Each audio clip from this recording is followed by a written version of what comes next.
जय श्री राम बच्चों। आज हम पढ़ेंगे Nelson Mandela a long walk to freedom. ये नेल्सन मंडेला की आत्मकथा है, जो कि साउथ अफ्रीका के राष्ट्रपति थे। साउथ अफ्रीका के राष्ट्रपति बनने से पहले उन्हें बहुत सारी समस्याओं का, परेशानियों का सामना करना पड़ा था। चूँकि साउथ अफ्रीका जो देश है उसमें बहुत सारी समस्याएं थीं इनके राष्ट्रपति बनने से पहले। वहाँ पर काले लोगों पर, यानी जो ब्लैक पर्सन थे, जो अश्वेत व्यक्ति थे, उन पर बहुत ज़्यादा अत्याचार किया जाता था। अत्याचार के रूप में रंग भेद वहाँ पर था, लिंग के आधार पर भेद किया जाता था, नस्ल के आधार पर, रंग के आधार पर, और भी विभिन्न प्रकार से उन पर अत्याचार किए जाते थे जो कि ब्लैक पर्सन थे। तो काले लोगों पर जो अत्याचार था, उस अत्याचार को समाप्त करने के लिए नेल्सन मंडेला ने बचपन से ही बहुत ज़्यादा प्रयास किए, और उन्हें इसके विरोध में, जब उन्होंने इसका विरोध किया तो उन्हें कई बार जेल भी जाना पड़ा। बहुत समय तक वो जेल में रहे। उसके बाद उन्होंने जेल से निकलकर फिर से आंदोलन प्रारंभ किए और काले लोगों को आज़ादी दिलाने के लिए साउथ अफ्रीका में दोबारा से डेमोक्रेटिक गवर्नमेंट बनाने के लिए उन्होंने प्रयास किया। और उनके प्रयास के द्वारा जब उन्होंने कोशिश की तो वो एक बड़े लीडर के रूप में उभर कर आए और उन्होंने चुनाव लड़ा, और पहली बार उस देश में, साउथ अफ्रीका में, एक ब्लैक पर्सन, वहाँ पर जो अश्वेत व्यक्ति था, नॉन वाइट व्यक्ति जो था, वो राष्ट्रपति वहाँ पर बना।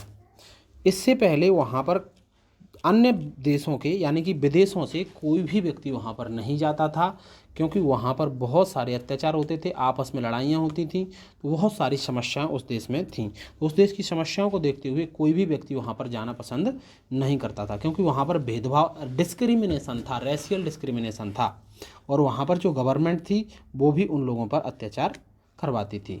ठीक है ना। तो इस पाठ में संघर्षों के बारे में बताया गया है, ताकि समाज में रंग, जाति, नस्ल, उम्र या लिंग के आधार पर भेदभाव ना हो। ये पाठ हमें यही शिक्षा देता है। तो 10 मई 1994, 10 मई 10 मई 1994 को मंडेला पहले राष्ट्रपति थे जो अश्वेत व्यक्ति थे। तो उसने जब वो राष्ट्रपति बने तो उसके राष्ट्रपति के शपथ ग्रहण समारोह में, यानी कि उसकी जो सेरेमनी हुई, उसमें बहुत सारे गणमान्य लोग उसका हिस्सा बने। ये राष्ट्रपति का जो शपथ ग्रहण समारोह था वो प्रिटोरिया की यूनियन बिल्डिंग में बनाया गया था। ठीक है ना। वहाँ पर उसको शपथ ग्रहण समारोह को संपन्न किया गया था। तो वहाँ पर मंडेला ने बहुत सारे जो अन्य देशों से लीडर आए थे, बहुत सारे डिग्नेटरीज, यानी कि गणमान्य, यानी सज्जन लोग आए थे, बड़े बड़े लोग आए थे, उनको धन्यवाद दिया।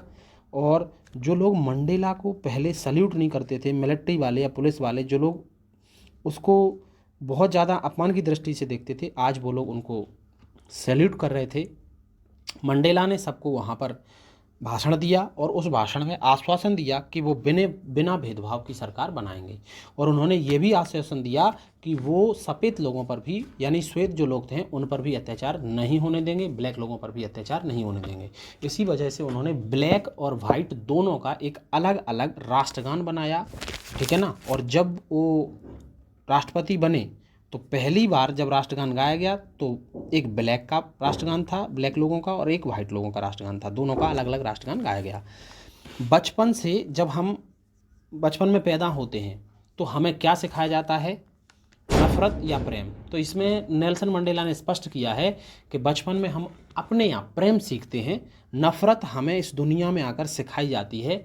नफरत को हम सीखते हैं, अपने आप हमारे अंदर प्रेम आता है, क्योंकि छोटा बच्चा जब होता है तो वो केवल प्रेम समझता है और कोई चीज़ें नहीं समझता। इसमें नेल्सन मंडेला ने एक बात का जिक्र और किया है कि व्यक्ति के दो कर्तव्य होते हैं, एक अपने परिवार समाज के प्रति, एक अपने घर वालों के प्रति, और दूसरा अपने देश के प्रति।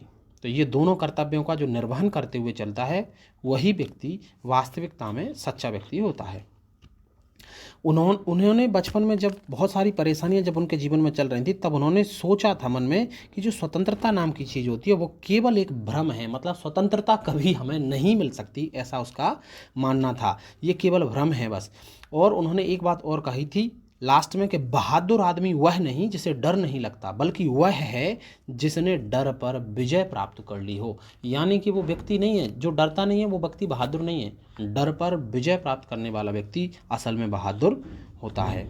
ठीक है ना। और उन्होंने जो बिल्डिंग थी, जो यूनियन बिल्डिंग प्रिटोरिया की, वो बलुआ पत्थर से बनी हुई थी। तो इसमें अपने में एक क्वेश्चन भी आया है कि इंडिया में ऐसी कौन सी बिल्डिंग है जो बलुआ पत्थर से बनी हुई है। तो राष्ट्रपति भवन और लाल किला या रेड फोर्ट जो बोलते हैं अपन, वो दो बिल्डिंग ऐसी हैं इंडिया में जो कि किससे बनी हुई हैं, लाल पत्थर से, बलुआ पत्थर से, लाल बलुआ पत्थर से बनी हुई हैं, ठीक है ना। तो इसमें लास्ट में मैं आप लोगों को बस एक बात कह के चैप्टर ख़त्म करता हूँ कि डरने वाले बाजी मारते नहीं हैं, कोशिश करने वाले कभी हारते नहीं हैं। इसलिए नेल्सन मंडेला ने जिस प्रकार से प्रयास किया और काले लोगों को अत्याचारों से मुक्ति दिलाई, तो वो विश्व के दूसरे गांधी कहे जाते हैं, क्योंकि उन्होंने साउथ अफ्रीका के जिस प्रकार से भारत में महात्मा गांधी ने देश को आज़ाद कराने के लिए बहुत सारे संघर्ष किए, उसी प्रकार से नेल्सन मंडेला ने भी बहुत सालों तक संघर्ष करके देश को अत्याचारों से मुक्ति दिलाई, काले लोगों पर जो अत्याचार हो रहे थे उनसे मुक्ति दिलाई और सभी डेमोक्रेटिक सरकार को बनाई, ठीक है ना। इस प्रकार से हमारा चैप्टर खत्म होता है। धन्यवाद। जय श्री राम।